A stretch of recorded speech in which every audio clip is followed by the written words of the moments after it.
Hello students, welcome to the lecture series on VLSI design. This is Professor Meenakshi Thorse, Department of ECE, KLS VTIT, Haldia. So in previous lecture we discussed 3T DRAM cell and 1T DRAM cell. 3T DRAM cell uses 3 transistors to store 1 bit of information, and 1T DRAM cell uses 1 transistor to store 1 bit of information. Hence we can have higher storage capacity using 1T DRAM cell compared to 3T DRAM cell.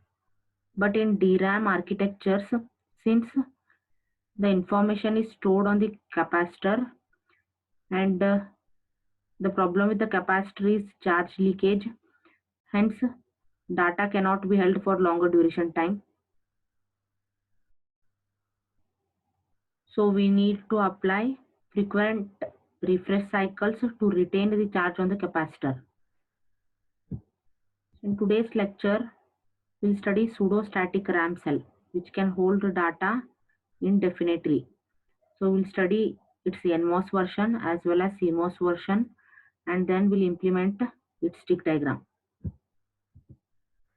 So pseudostatic memory cell NMOS version. So it consists of two inverters interconnected with a feedback which acts as a memory cell which holds 1 bit of information. So to store the information in the memory cell, write signal is made 1, and to read the information from the memory cell, read signal is made 1. So before understanding its working, so let us implement its stick diagram.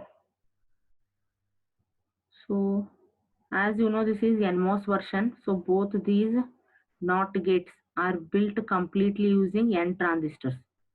So pull-up device is an NMOS depletion device, and pull-down device is an NMOS enhancement device. So we need a VDD line. So place one metal one which acts as VDD, one more metal one which acts as ground, and one more metal one line which represents bus. So along with these two NMOS inverters, we need 3 N pass transistors, T1, T2, T3.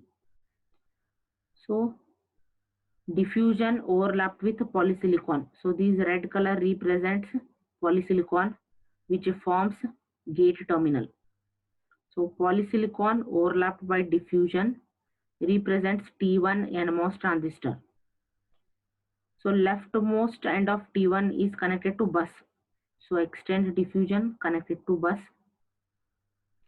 and the rightmost end of T1, that is the other end of T1, is connected to input of inverter 1, as well as it is connected to T2 terminal.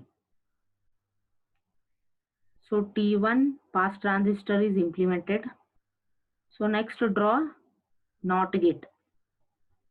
So NOT gate, a diffusion connecting VDD and ground. So N diffusion connecting VDD and ground. Pull up is N depletion. So polysilicon overlapped with diffusion form a N transistor. Extend polysilicon, connect it to source terminal. Polysilicon overlapped with diffusion, place a contact, and this dotted square box represents it is N depletion. Similarly, diffusion overlapped with polysilicon will form an N enhancement device. So pull up created, pull down created. Similarly, draw T2 pass transistor. Polysilicon overlapped with diffusion will form T2. So inverter 2 same as inverter 1. Diffusion connecting VDD and ground. Then form a pull-up device which is N depletion, and form a pull-down device which is N enhancement device. And similarly, draw T3 which is NMOS transistor again. Polysilicon overlapped with diffusion. So T1 rightmost end is connected to inverter 1 input terminal as well as T2. So T1 rightmost end is connected to inverter 1 input. So this represents inverter 1 input. You can observe pull down will act as input. So T1 connected to inverter 1 input. In turn, it is connected to T2. So T1 connected to inverter 1 input connected to T2. T2 rightmost end is connected to inverter 2 output terminal as well as T3 transistor. So T2 other end is connected to inverter 2 output terminal as well as T3 transistor. And T3 the other end is going to bus. So T3 other end is connected to bus. Diffusion overlap with metal contact. Inverter 2 output is connected as input to inverter 1. So this node gives you inverter 1 output which is connected as input to inverter 2. This is regarding NMOS stick diagram. So now let us analyze its working.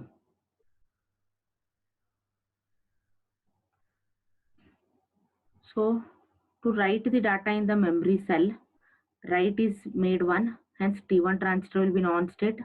Read signal is 0, so T3 is in off state. So assume the data to be written in the memory cell is logic 1. So logic level to be written in the memory cell is fed through this bus signal. So assume you want to store logic 1 in this memory cell. So bus is at logic 1, write is 1, T1 transistor is on. So this logic 1 will be stored on gate capacitance of inverter 1. And inverter 1 will generate a complemented output which will be stored on gate capacitance of inverter 2, and inverter 2 output will generate a true output, that is inverter 2 logic level is 1. Hence logic 1 is written in this memory cell. So now to read the information from this memory cell, read signal is made 1, so T3 is on. Write is 0, so T1 is off. T1 is off. So read is 1, T3 on, so the bus will be shorted to output of inverter 2. So this output of inverter 2, the logic level was 1. So 1 will be available on the bus. Hence, the stored information is retrieved on the bus line.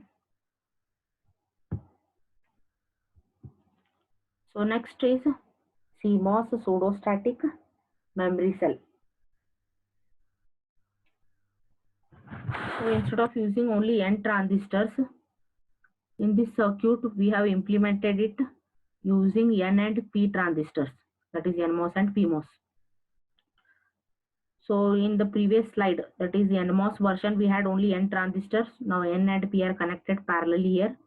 It means we have replaced N transistor with a TG. Similarly at this end, similarly over here. And these two inverters are CMOS inverters now, where pull up is PMOS device and pull down is NMOS device. Both gates are shorted, which gives you input of NOT gate. Both drains are shorted, which gives you output of NOT gate. Again, to write the data in the memory cell, write is made 1. So if write is 1, write bar 0. So 1 is connected to gate of NMOS transistor on. 0 is connected to PMOS transistor, so PMOS transistor on. So entire TG1 will be in on state if you make write as 1. And if you make read as 0, this TG3 will be off. Both N and P will be off. So since TG1 is on, the logic level on the bus will be stored on the gate capacitance of inverter 1. Inverter 1 will produce complemented output, and inverter 2 will generate a true output whose logic level is same as bus logic level. Thus data is written in this memory cell. And to read this stored information, read signal is made 1. So TG3 will be on, write is 0, so TG1 is off. Since TG3 is on, bus will be shorted to inverter 2 output. So inverter 2 output logic level will be available on bus line. Hence the stored data can be retrieved on the bus line. And this phi2 is used to provide refresh cycles. So during phi1 write operation is performed, and then phi2 is applied to provide refresh cycle, and in the next phi1 read operation can be performed. So now coming to the stick diagram of CMOS pseudostatic ramp cell. So we need to form 3 TGs and 2 CMOS inverter. So inverter, for CMOS inverter, pull up is PMOS, pull down is NMOS. So polysilicon overlapped by P diffusion, PMOS transistor, polysilicon overlapped by N diffusion will form NMOS transistor. Both gates are shorted, so both polysilicons shorted. Source of P connected to VDD. This is VDD line. Source of N connected to ground. So this is ground line. Inverter, both drain terminals are shorted. So this is inverter 1 output terminal. Similarly, form an inverter 2. Polysilicon overlapped by P diffusion will form a P transistor here. Polysilicon overlapped by N transistor. Overlapped by N diffusion will form a N transistor. Source of N connected to VDD. Source of P connected to VDD. Source of N connected to ground. Both drains shorted. So inverter 1 output is connected as input to inverter 2. Inverter 1 output fed as input to inverter 2. So metal overlap with polysilicon. We need a contact here. Similarly, diffusion overlap with metal, contact. Similarly, diffusion overlap with metal, we need a contact. And then create 3 TGs. So TG, that is P and N connected parallelly.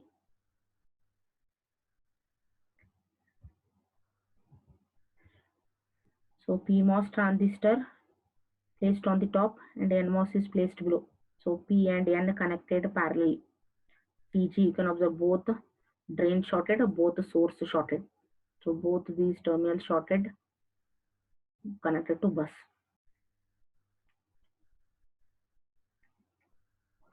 Similarly, form phi2 TG. So again, a P and N connected parallelly. PMOS is connected to phi2 bar and N is connected to phi2. Similarly, for first TG, PMOS gate is connected to right bar and NMOS gate is connected to right. So TG1, one end is going to bus and the other end is connected to inverter 1 input as well as phi2 TG. So TG1, the other end is connected to inverter 1 input terminal. Metal overlap with polysilicon, place a contact. And TG1 along with inverter 1 input, it is also connected to the second TG, that is phi2 bar pair.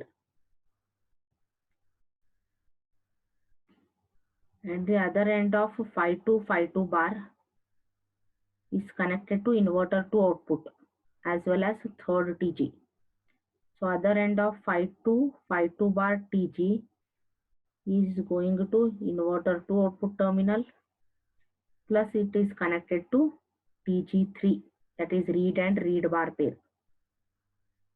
and the other end of read and read bar is connected to bus. So this is regarding CMOS stick diagram. Thank you.